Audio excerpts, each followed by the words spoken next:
নমস্কার, আমি মিসেস মহুয়া দত্ত। আজকে আমি আপনাদের পড়ে শোনাব মঞ্জিল সেনের লেখা গল্প গুপ্তধন রহস্য।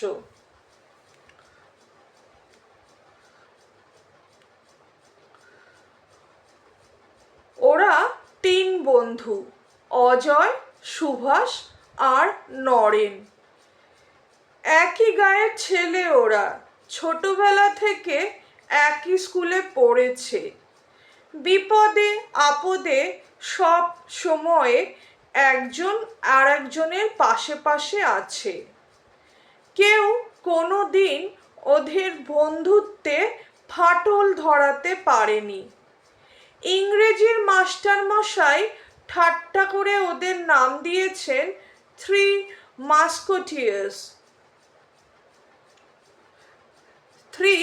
মাস্কেটিয়ার্স। অজয় বরাবরই ফার্স্ট হয়, স্কুলের সেরা ছাত্র। বৃত্তি পরীক্ষায় গোটা জেলায়ও প্রথম হয়েছিল। ওর চেহারাটা ছোটখাটো হলেও ঝকঝকে দু চোখের দৃষ্টিতে যেন বুদ্ধি ঝরে পড়ছে। স্কুলের বই ছাড়াও দেশ বিদেশের অনেক বই ও পড়ে। এই বয়সেই ওর জ্ঞানের ভান্ডার এত বেশি যে ওকে খুদে এক এনসাইক্লোপিডিয়া বললে অন্যায় হবে না। অজয়ের বাবা ডাক্তার, গায়ের সবার তিনি প্রিয়। কারো অসুখ বিসুখের খবর শুনলে শত অসুবিধে থাকলেও ছুটে তিনি যাবেনই। সুভাষ লেখাপড়ায় মন্দ নয়, তবে অজয়ের সঙ্গে তুলনা চলে না। কিন্তু খেলাধুলোয় সে সবার সেরা। ফুটবলে ও ডিস্ট্রিক্ট 11-এ নিজের জায়গাটি পাকা করে নিয়েছে। তাছাড়া দৌড়ঝাঁপেও অনেক কাপ মেডেল পেয়েছে। চাবুকের মতো চেহারা, ভয় ডর বলে কিছু ওর অভিধানে নেই। একবার ভিন গায়ে ফুটবল খেলতে গিয়ে ওরা খুব বিপদে পড়েছিল। বিপক্ষ দলের সমর্থকরা মারমুখী হয়ে উঠেছিল। ও তখন একাই রুখে দাঁড়িয়ে সামলে দিয়েছিল ব্যাপারটা। সুভাষের বাবা স্কুল মাস্টার, আপন ভোলা মানুষ। সংসারের শত অভাব অনটনেও মুখে হাসিটি লেগেই আছে। একজন আদর্শ শিক্ষাগুরু। নরেন লেখাপড়ায় চলনসই, কোনো মতে ক্লাসের সিঁড়িগুলো ডিঙিয়ে চলছে। আসলে লেখাপড়ায় ওর তেমন আগ্রহ নেই। শরীরটাকে মজবুত করে গড়ে তোলাই হলো ওর জীবনের ব্রত। ডন, বৈঠক, ডাম্বেল, বারবেল, কুস্তি সব কিছুই ও করে। ওর শরীরের মাংসপেশি যেন সাপের মতো কিলবিল করে। চওড়া বুকে যেন দুটো পাথরের চাই। যেমন অসাধারণ শক্তি ওর শরীরে, তেমন অসীম সাহস। লম্বায় ও 5 ফুট 8 ইঞ্চির কম নয়, কিন্তু চওড়ায় জন্য ওকে লম্বা মনে হয় না। আড়ালে লোকে ওকে বলে কলির ভীম। নরেনের বাবার অবস্থা ভালো, ভদ্রলোক, ব্যবসায়ী। গায়ে ও শহরে গোটা কয়েক কাপড়ের দোকান আছে। গ্রামের নাম কালিকাপুর, বর্ধিষ্ণু গ্রাম। লোকমুখে শোনা যায় প্রায় 2 কি 250 বছর আগে কালীচরণ নামে একজন ধনী বন জঙ্গল কেটে এই গ্রামের পত্তন করেছিলেন। আশেপাশেও তার জমিদারি ছিল। তার বংশ এখনো প্রদীপের সলতের মতো টিকে আছে। জমিদার বাড়ি অবশ্য এখন আর নেই, আছে শুধু ভগ্ন স্তূপ। সাপের ভয়ে দিনের বেলাতেই কেউ সেই ভগ্ন স্তূপের ধারে ঘেঁষতে সাহস করে না। তবে সেই ভগ্ন স্তূপের মধ্যে আশ্চর্যভাবে কয়েকটা ঘর এখনো অক্ষতভাবে দাঁড়িয়ে আছে। চারপাশে বট আর অশ্বত্থ গাছ ভগ্নস্তূপটাকে প্রায় ঢেকে ফেলেছে।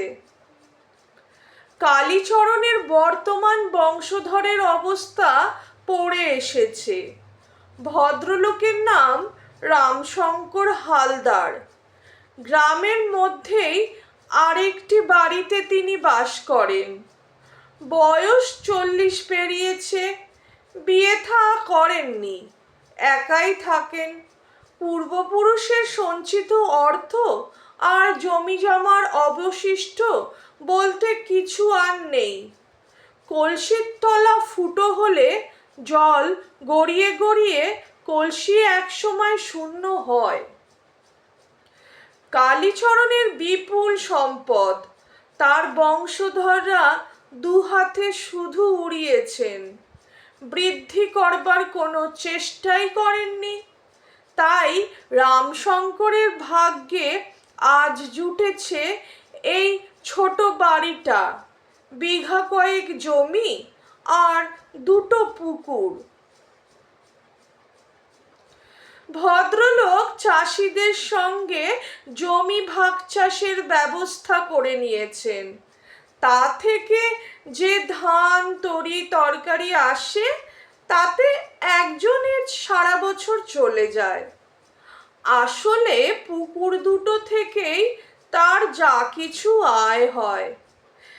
জেলেদের সঙ্গে ব্যবস্থা আছে, তারা মাছ বিক্রির একটা ভাগ অনেক দিন ধরে তাকে দিয়ে আসছে। তাছাড়া প্রথম বড় মাছটাই তার পাওনা। দিন কয়েক হলো ভদ্রলোক তার বাড়ির একটা অংশ ভাড়া দিয়েছেন।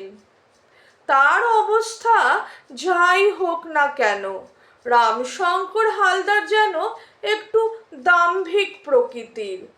গায়ের লোকজনের সঙ্গে তেমন মেলামেশা নেই।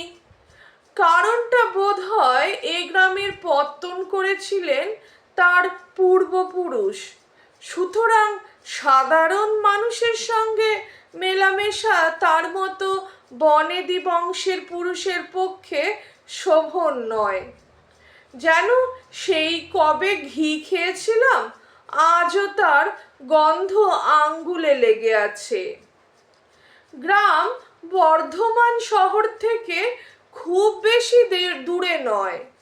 গ্রামের কোল ঘেঁষে পুরনো জমিদার বাড়ির পাশ দিয়ে একটা নদী বয়ে গিয়েছে। বর্ষাকালে নদীর জল যেন ধরে না, আবার গরমের সময় হাঁটু জল। গ্রামের অবস্থাপন্ন বেশ কিছু ঘর আছে।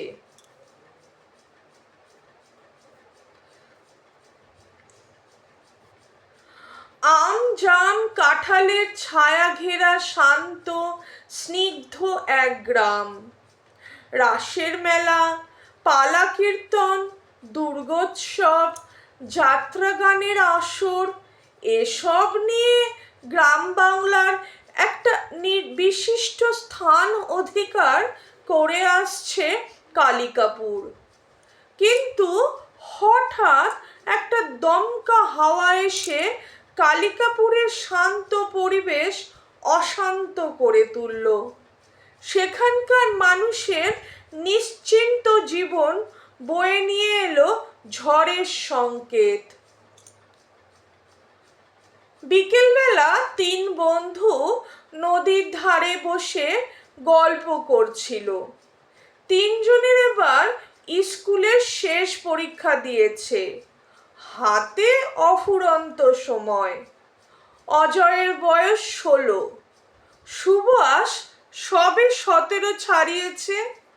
ওদের মধ্যে নরেনের বয়সী একটু বেশি, 18। তবে বয়সের এই হেরফের ওদের মনে কোনো দাগ কাটেনি। বরং অজয়ের বুদ্ধি বিবেচনার উপর সুভাষ আর নরেনের পূর্ণ আস্থা আছে। যে কোনো গুরুত্বপূর্ণ ব্যাপারে অজয়ের মতামতটাই মেনে নেয় ওরা। ধীর স্থির বুদ্ধিমান বন্ধুর জন্য মনে মনে ওরা গর্বিত। কথায় কথায় সুভাষ বলে, রামশঙ্কর বাবুর ভাড়াটেকে আজ দেখলাম। ভদ্রলোক শুনলাম একজন ইতিহাসের অধ্যাপক, এখানে কিছুদিন বিশ্রাম নিতে এসেছেন। এত জায়গা থাকতে ভদ্রলোক আমাদের গা বেছে নিলেন। নরেন বলল, এটা আমার কাছে খুব আশ্চর্য লাগছে। তার চেয়ে আশ্চর্য ব্যাপার হচ্ছে, অজয় মুচকি হেসে বলল, ভদ্রলোকের অনুচর একজন হাবসি, দৈত্যের মতো চেহারা। তবে হয়ে যাক একদিন এক হাত। নরেন সোৎসাহে বলে উঠল, লড়াই করার একটা মানুষ নেই গায়ে। এতদিন ভগবান মুখ তুলে চেয়েছেন। কথায় বলে না, নেই কাজ তো খই ভাজ। অজয় বলল, তোর হয়েছে সেই অবস্থা। কে এক ইতিহাসের অধ্যাপক এখানে এসেছেন, সঙ্গে এক হাবসি। যেহেতু তার সন্ডামার্কা চেহারা, তাই তার সঙ্গে লড়ে যাও। কিছুক্ষণ সবাই চুপচাপ। তারপর অজয়ই আবার বলে, আমার কিন্তু আশ্চর্য লাগছে অন্য কারণে। ভদ্রলোক এই হাবসিকে জোগাড় করলেন কোথা থেকে? গোটা ভারতবর্ষের হাবসির সংখ্যা বোধহয় আঙ্গুলে গোনা যায়। ব্যাপারটা আমার কেমন রহস্যময় ঠেকছে। পরের দিন সকালবেলা নরেন যথারীতি ডন বৈঠক করে বাড়ি ফিরছিলেন। ওর সারা গায়ে আখড়ার মাটি, পরনে একটা কাপড় লুঙ্গির মতো জড়ানো, আর গায়ে গেরুয়া রঙের পাঞ্জাবি, কদমছাট চুল, মাংসপেশি যেন গায়ের জামা ফেটে বেরোতে চাইছে। হঠাৎ সেই হাবসির সঙ্গে মুখোমুখি দেখা। মুদির দোকান থেকে কিছু সওদা করে সে ফিরছিল। অজয় একটুও বাড়িয়ে বলেনি, সত্যি দৈত্যের মতো চেহারা। মাথায় ছোট ছোট কোকড়ানো চুল, আবলুস কাঠের মতো গায়ের রং, যেমন লম্বা তেমন চওড়া, যেন পাথরে খোদাই করা মূর্তি। নরেনের মাথায় দুষ্টুমি বুদ্ধি খেলে গেল।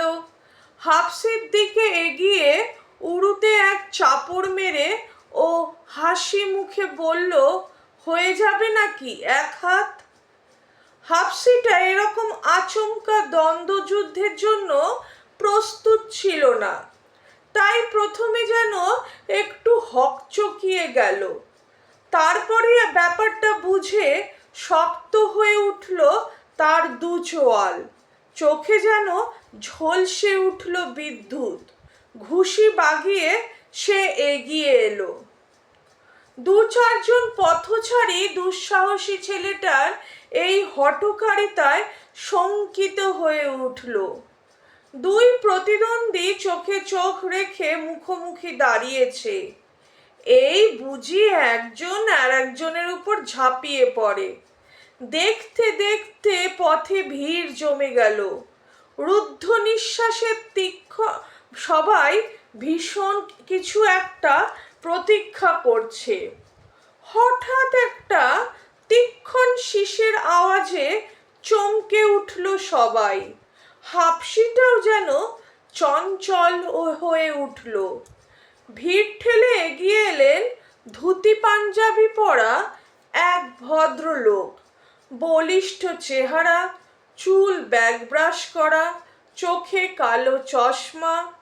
নরেনের দিকে জিজ্ঞাসু দৃষ্টিতে তাকিয়ে তিনি শুধলেন, কি ব্যাপার? অনেকদিন মনের মতো লড়াইয়ের সঙ্গী পায়নি।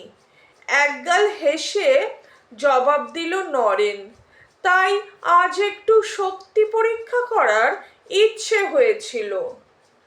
নরেনের ব্যায়ামপুষ্ট সংগঠিত শরীরের দিকে এক ঝলক চোখ বুলালেন ভদ্রলোক। তারপর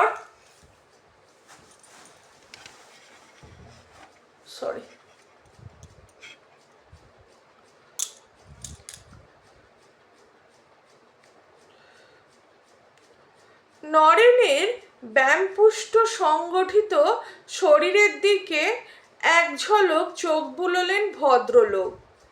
তারপর একটু ঠেস দিয়ে বললেন, আগুনে হাত দিতে যেও না, হাত পুড়ে যাবে।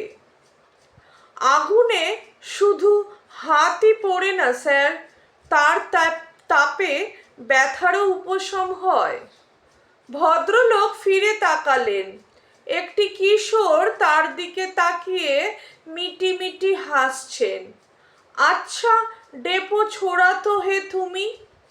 ভদ্রলোকের মুখের কথা কেড়ে নিয়ে কে একজন বলে উঠল, ছি ছি, তাকে কি বলছেন স্যার? এই জেলার ও যে সেরা ছেলে, একেবারে হীরের টুকরো। ভদ্রলোক আবার ফিরে তাকালেন। আরেকটি মজবুত চেহারা ছেলে তার দিকে যেন ভৎসনার দৃষ্টিতে তাকিয়ে আছে। ভদ্রলোক বুদ্ধিমান, বুঝলেন ব্যাপার সুবিধের নয়। হাফসির দিকে তাকিয়ে তিনি কি ইঙ্গিত করলেন, তারপর ভিড় ঠেলে বেরিয়ে গেলেন। হাফসিও সুরসুর করে তার অনুসরণ করলো। ভদ্রলোক যাবার আগে অস্ফুট কি একটা উক্তি করলেন, কিন্তু তা বোঝা গেল না।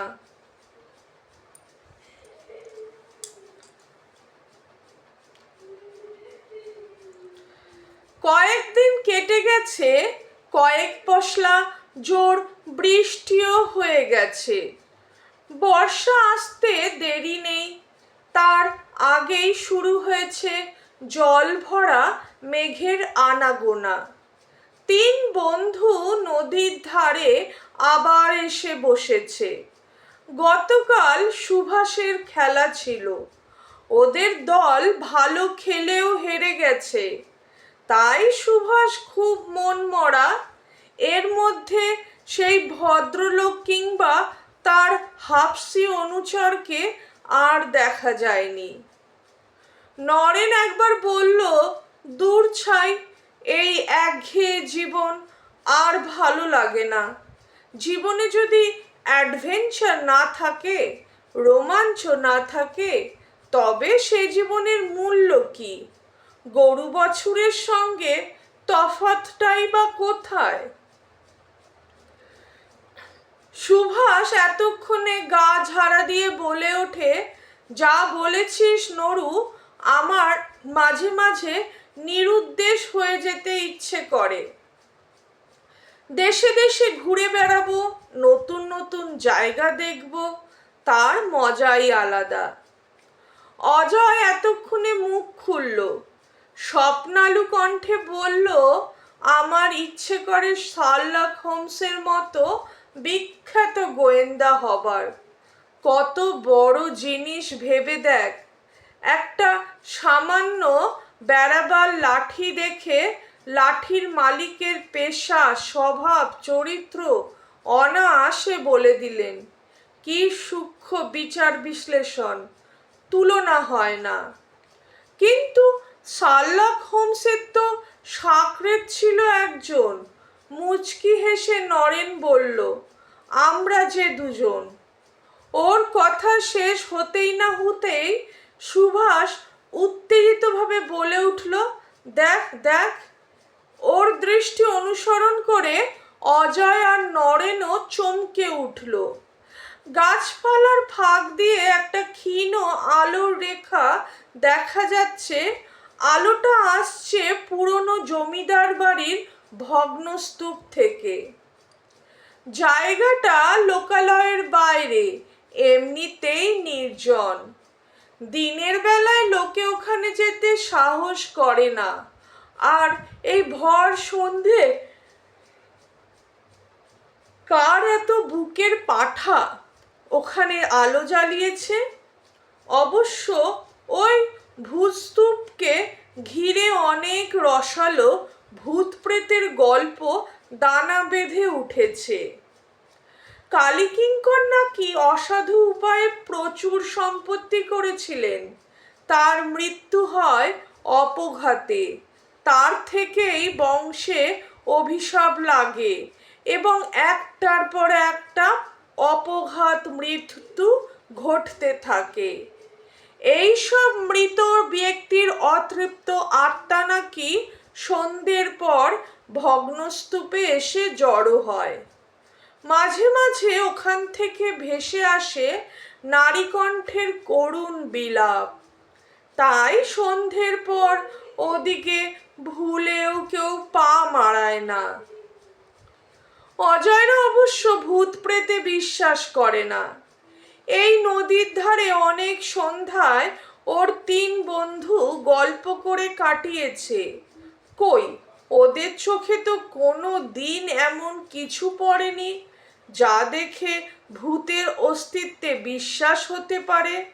তাছাড়া মেয়েলি গলায় কোনো কান্নাও ওদের কানে কোনো দিন ভেসে আসেনি।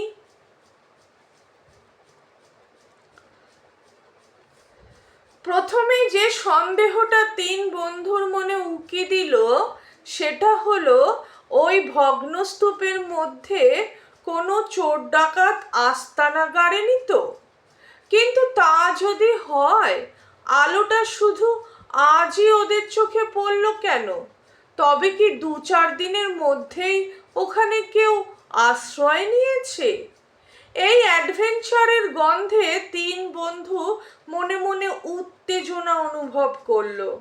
পায়ে পায়ে ওরা এগিয়ে চলল সেই আলোর রেখা লক্ষ্য করে। চারদিকে ঝোপঝাড় আর স্তূপীকৃত বট অশ্বত্থের পাতা।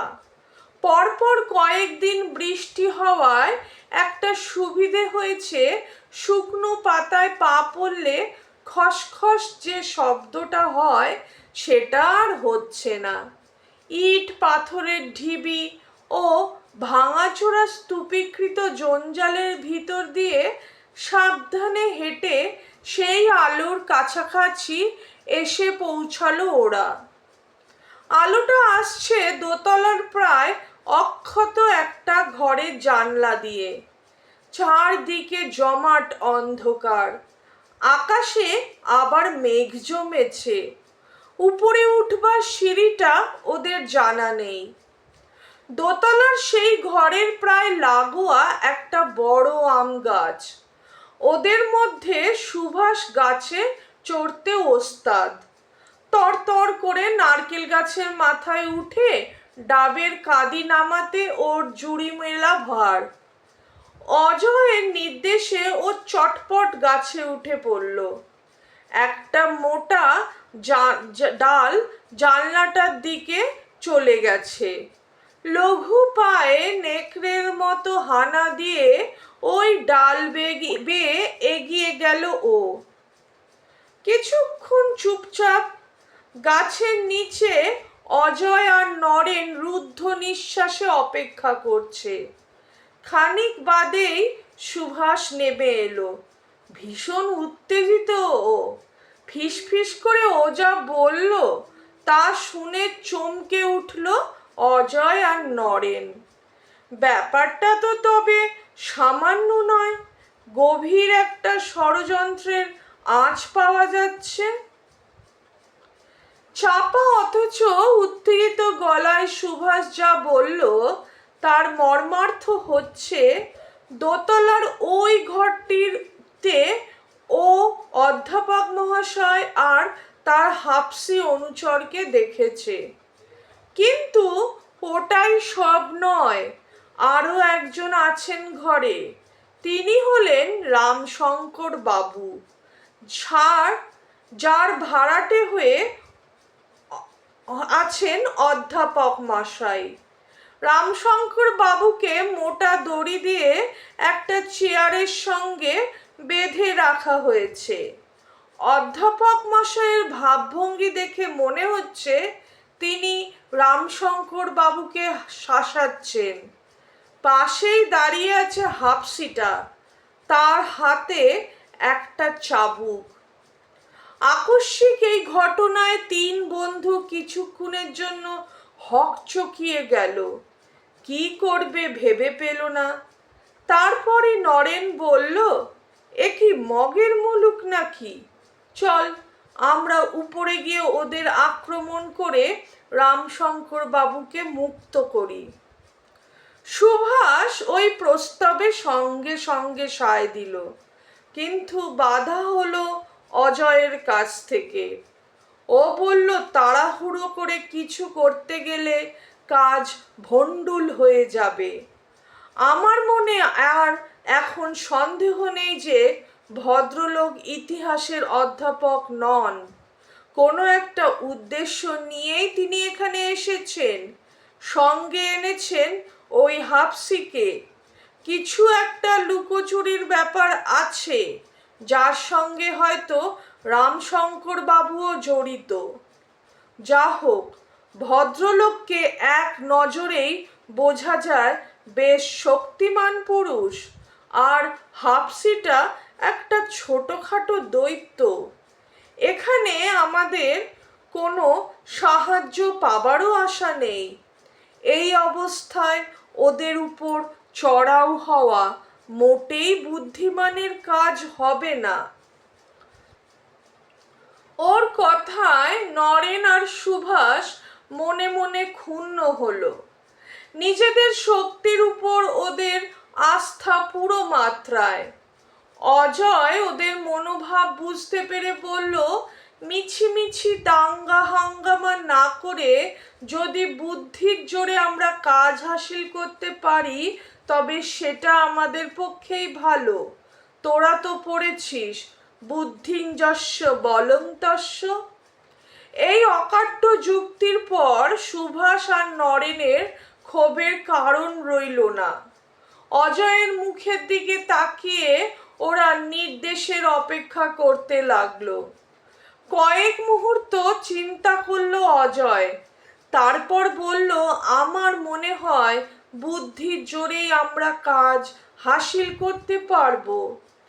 ফিসফিস করে ওর মতলবটা দুই বন্ধুর কাছে খুলে বলল ও।